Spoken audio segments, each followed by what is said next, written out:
People who had with a celebrity. How was it?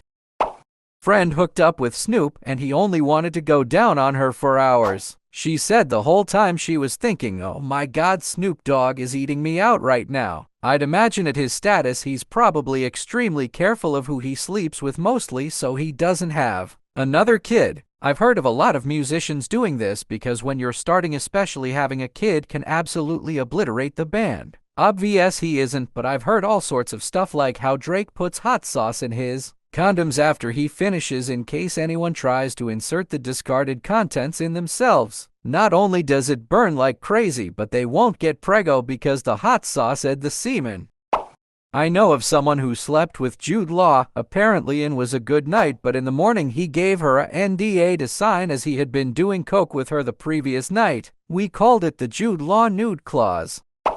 My college roommate slept with Post Malone. She said he was nice and it was exceptionally average. Random thought, but this post kinda reminded me. I'm divorced and have dated for 5 years on and off again, so I got a lot of different experiences. I was a man whore for 2 years near the beginning, but generally want to be alone now. Anyway, now this is people in general, just not women. You know what's funny is how everyone judges everyone saying great, average, bad when most people themselves are average or bad. I'd say about 5% of the population is truly good at. The rest is just another encounter. And beyond this, what good and bad is widely varies. At this point, I think it's just how do specific people gel. Case in point, the girl I'm seeing now has no gag reflex and she loves doing that. And she's the first woman that ever got me off orally ever and swallowed. And she's hot, especially at our ages 47 and 51. And she said she can't get off if she's on top.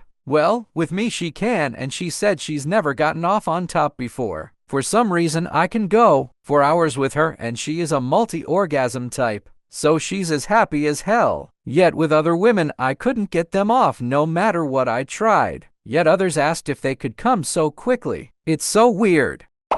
One of the old ladies in my grandma's dementia ward used to tell this story to anyone who would listen about a time she once gave a handjob to Engelbert Humperdinck backstage at a concert. She was very enthusiastic in her recounting of this story. Take this for what you will. This makes me think of the time when, in my early 30s, I started worrying about my dizzying drive. By then, my mom was out on her own dementia or dead, so I couldn't ask her if she ever had this issue, and to this day, I'd never ask my dad if he is a horn dog, nor would it really help, as he's a dude and I am not a dude. However, I don't have to. I had a flashback one day to sleeping in the den in my paternal grandparents' house. Wall-to-wall bookcases my grandfather built for his wife. Wall-to-wall Harlequin novels. I clearly remember being a kid sleeping in that wood panel walled room in the dead center of a drafty mill house, surrounded by those books. Eventually, I got curious and started cracking those books open. Yeah, it's erotica, romance, whatever. My tiny, unassuming, quiet Grandma Betty was a voracious consumer of the written word of pleasure, and my grandpa sweetly supported it. Hell, I bet they read each other bedtime stories in their shoved-together single beds. So wholesome. I also have her to thank for my wide boxy. I am blessed with the last name curse in our family. That very same makes my Colombian husband weep, but I'm always up for it, so it's not like he can complain much. And hey, he can safely set a beverage on the flat surface when I'm getting it from behind, so it's really a feature. I slept with Burton Cummings from the Guess Who. He was commando and there were smoked blunts in the ashtray. He also gave me the best oral. No one ever lived up to what he did until about 30 years late. Other guys were good, but not that good. His crew told me he always picks one female who seems to know his lyrics out of the crowd to sing to for the concert. It is nothing where he calls them out, just notices them and sings to them. The woman next to me was telling her friend how he kept looking at her while singing. I did not correct her. When he took a bow, I pointed at myself and then to him. He nodded. The next day I took him sightseeing. I mentioned he had not sung These Eyes the night before. He sang it for me. Maybe about 8 years later I saw him in Times Square. I stopped him and said hi. He knew who I was and even gave me the year we met. Overall, a good experience. I used to rock security at a large concert venue in the 80s. I was one of the guys right at the stage trying to keep crazed girls from jumping up. Very frequently, the road manager for whatever band was playing would ask for me, as I was in charge of the guys guarding the stage. He would give me a few backstage passes to give out after the show to girls near the stage. Each time there would be a different set of requirements: age, height, weight, ethnicity, etc. Many times I offered one to a girl with a guy. Every single time the girl ditched the guy for the pass. My best friend had a one-night stand with John Stamos. She said he was very romantic and passionate for just being a one-night stand. I met John Stamos when I was in my 22nd. He was on tour with the Beach Boys. I worked at the small local inn where he stayed. He was mobbed by groups of moms and their kids, and they were swooning. When he got a moment, he asked me and another co-worker where all the girls were. My co-worker and I looked at each other and said, "You're Johnning Stamos. That sounds like your department." He responds with, "Well, you just saw my typical crowd." He was charming and very polite. I hope he found that one he could be passionate with that night. We were at a house party roughly 10 years ago and started chatting with a random girl who was stuck to her phone. She said she was ting with John Stamos. We laughed, so she proceeded to show us some selfies of him, not nude, but clearly horny. I told her I wouldn't believe her unless she got him to write her name on a piece of paper and send a photo. He did, and I know Uncle Jesse, it was most definitely him. We joked for a good while about how my wife would totally be down. He's long been one of her celebrity crushes. A couple hours later, the party was winding down and she asked us for a ride to the Four Seasons. It was on our way home, so I was happy to drive her. On the way, she was texting with him that she was en route and DTF. He asked if she had any friends with her, and she proceeded to meekly ask my wife if she had been serious about being into the idea. My wife immediately declined, so I told her that in all seriousness, if she wanted to do it, it was a once-in-a-lifetime chance and I'd be okay with it. This psyched up our passenger, and before we realized it, she had informed Stamos that he was in for a threesome. My wife got very uncomfortable when she learned that, and we realized she truly wasn't into it, so we backed down and called it a night after dropping off our new friend. I still tease her about it to this day, of course, and insist that if I ever get a chance with Machen Amick or Salma Hayek, I'm going to actually take it, lol. She's currently a national-level news journalist on TV. This was while she was still a cadet. After she got hers, she literally rolled over and fell asleep. Woke up the next morning to her in my shorts and a t-shirt she took from my wardrobe. Danced her way out of my place to a cab. Literally danced, while still wearing my clothes. Later on, one of her friends was knocking on my door. Apparently, the dress she wore was borrowed, so she sent her friend over to collect. I handed it over, along with the shoes and underwear. Her friend asked what she was supposed to do with those, and I kinda said it's a package deal, as I'm not that guy that would keep those as trophies. Only saw her once again in the nightlife district of my city. She was stealing street sign. Then, years later, she's on the news almost every night. A friend of mine had Jimmy Fallon, and she said he was saying, "How does it feel to be ing Jimmy Fallon?" The entire time. I ran into him at a park in New Hampshire once. My in-laws live close to his wife's family or something. Our kids played together. He also happens to be on my wife's cheat list, so I was like, if you go bang him right now, I legally can't say anything about it. He's on the list. They didn't bang. We talked like normal dads. I gave no indication that I knew who he was, but he probably knew I did. Our daughters had a good time together. Neither my wife nor I wound up having with Jimmy. Not me, but I know someone who had Pauly Shore. Like a solid 12 years after Biodome Pauly Shore. She literally describes it as exactly what you'd expect banging Pauly Shore is like. I had a boss from years ago who lived in LA in the early 90s and said his ex-wife was semi-dating Pauly. At the same time, he mentioned Pauly calling their apartment asking for her while he was baked af trying to get a hookup. Then like 25 years later, I met him at the Comedy Store and couldn't not think about that the whole time we were talking. Lol, dudes had an interesting life apparently.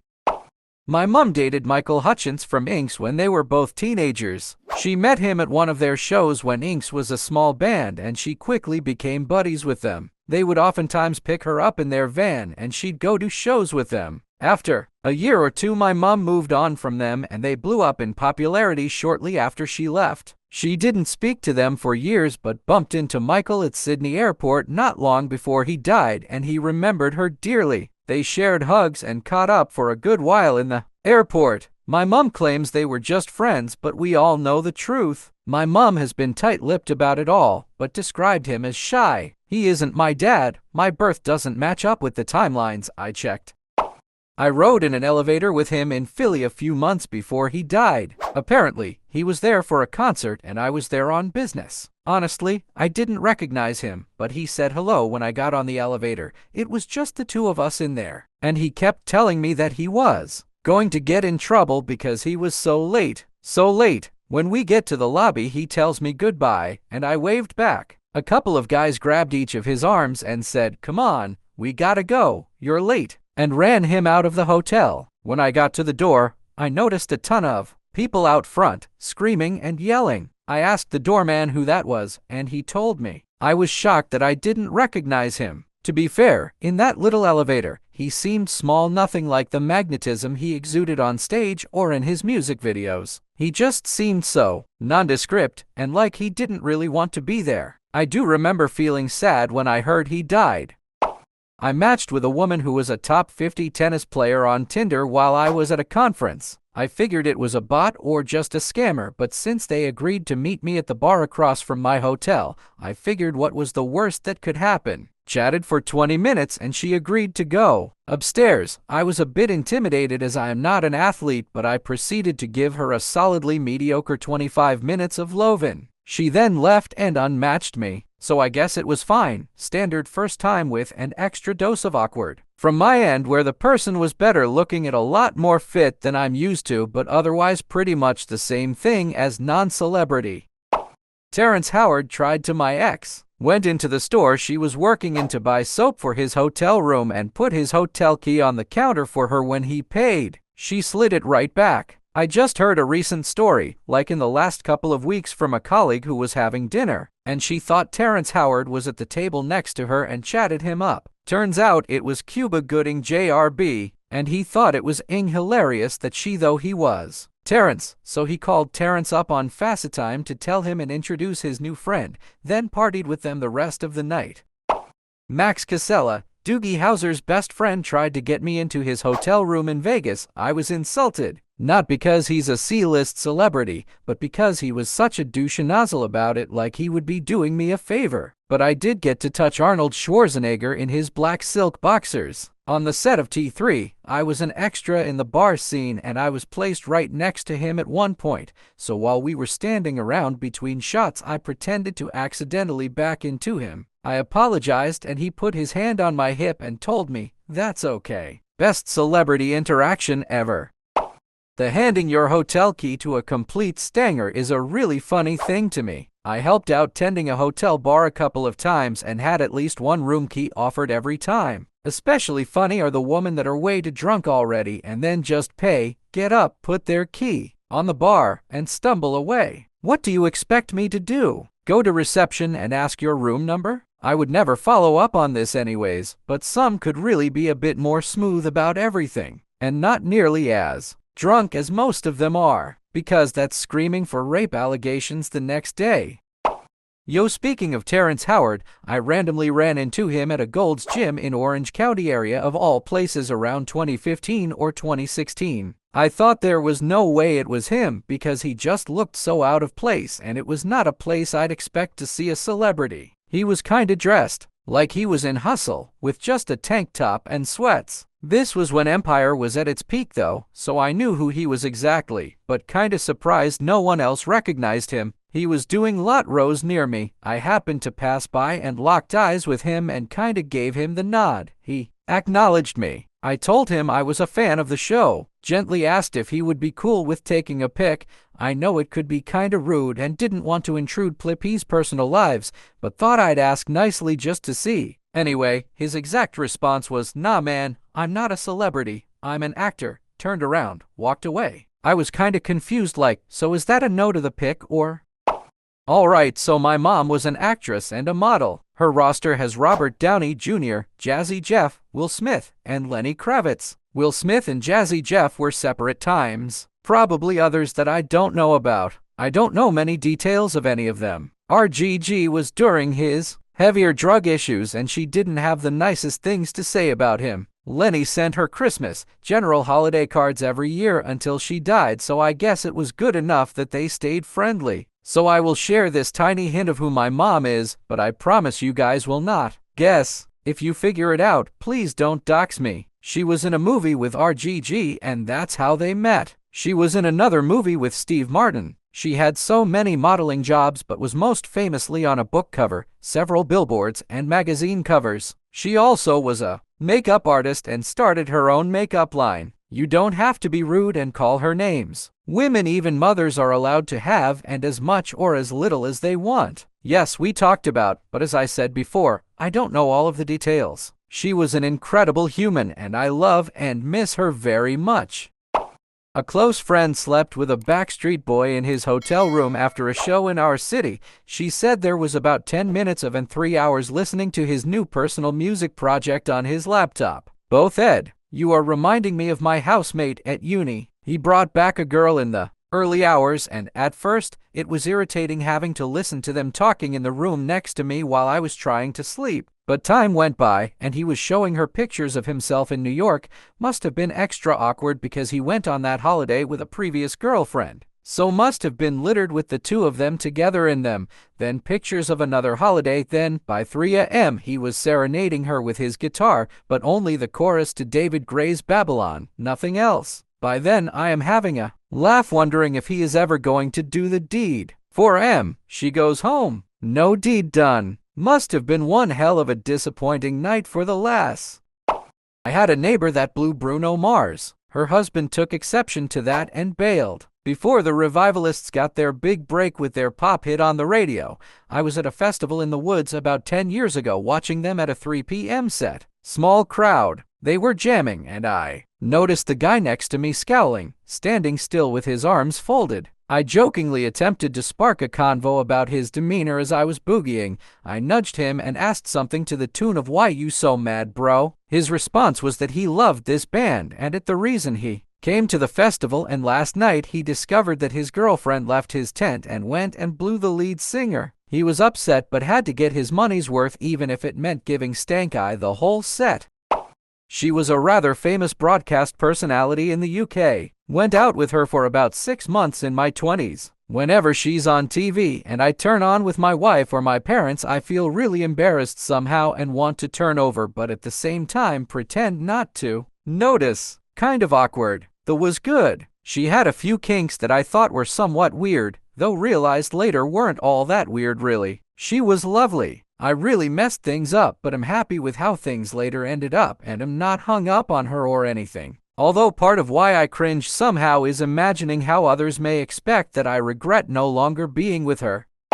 Harvey Weinstein tried to my mother-in-law back in the day. This was way before he was in the movie business, like in his 20s. He was dating one of her friends at the time. He was a sleazebag back then too. Obviously, the relationship didn't last. Apparently, they were all staying at a hotel in separate rooms. Weinstein got hammered and kept knocking on my mother-in-law's room asking to come in. She told him repeatedly that nothing was going to happen and eventually he ate off. Her friend broke up with him shortly after. Then the years passed and the Weinstein Company became a thing. After the news came out about him, she said, "I can't believe I used to know that guy. I literally did a spit take."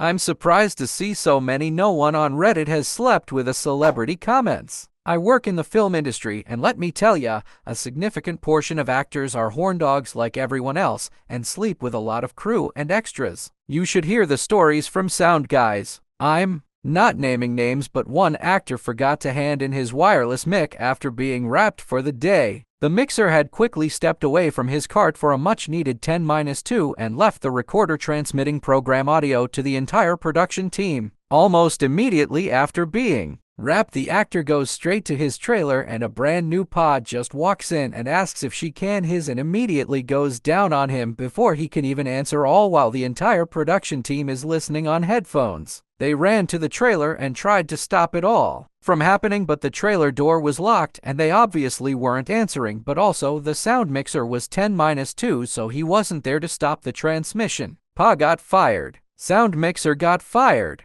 Actor walked off set. Probably more people downwind got canned. I felt bad for the sound mixer because he had no idea what had happened, but he immediately walked into some serious after finishing off his 10-2. Talent walks away with live mix almost 50% of the time, and it's never the sound team's fault when it happens. But when something serious like this happens, they look for anybody to blame.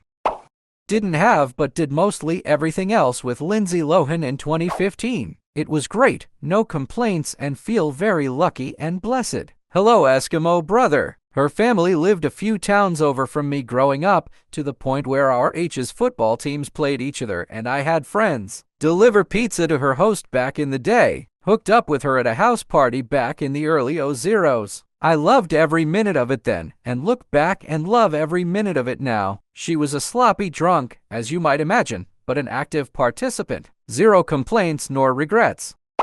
Around 2008, I was working at a restaurant in Park City, Utah, which is a big ski town and home to the Winter 2002 Olympics, so it has some clout. Anyway, I was serving a dude who was clearly hungover and just needed to pick me up. He was nice and no complaints, but I'll never forget that he said he was thrashed because he had been out all night partying with Lynn. I was like, yeah, okay, since she's in Utah of all places. Later that evening, I was watching the news and there was a piece about Lindsay being in Utah for rehab, so they must have partied before locking down and cleaning up. Friend of a friend, Ed Leonardo DiCaprio, a few months ago. They were at a club and he brought her back to his hotel with some other celebs and they barely talked. She said they basically had boring missionary. Was this in Vegas? My friend and I partied with Leo and Wilmer Valderrama in a club and ended up going back to their suite for another party. There was a bunch of celebs there. Demi Lovato was passed out on the floor, but my friend hooked up with Wilmer while Leo was in the next room getting it on with some girl. My ex is from Toronto and hooked up with The Weeknd. She said he was nice and asked if he could come on her face. I had a friend who blew The Weeknd. She was at his concert with her boyfriend at the time and The Weeknd's manager grabbed her from the crowd to go backstage. Her and her BF broke up on the way home, but he was in hole anyways. However, The Weeknd was dating Selena Gomez at the time, and ironically, this girl was a bigger fan of Selena than The Weeknd, so I always thought a little less of her for that.